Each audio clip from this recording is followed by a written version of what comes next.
छोटा गणित आहे, तुम्हाला पटतोय का बघा. एक मुलगा एक मुलगी यांचं लग्न झालं एकाचं.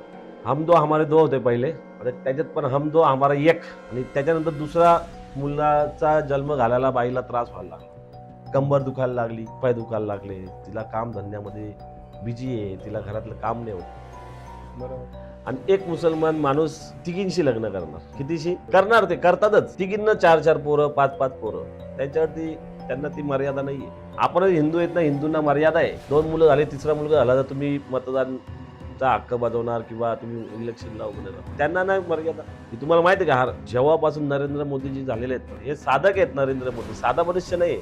हा त्यांना ज्यांनी ओळखला त्यांनीच ओळखला. साधू आहे, संन्यासी आहे. भगवान देवाने पाठवलेलं दूत येतो. जे आपल्या धर्मावरचं एक प्रेशर टाकायचा प्रयत्न चालू होता ना, तो माहिती आहे ख्रिश्चन मिशनरी कोणी आणली? इंदिरा गांधी. कशासाठी?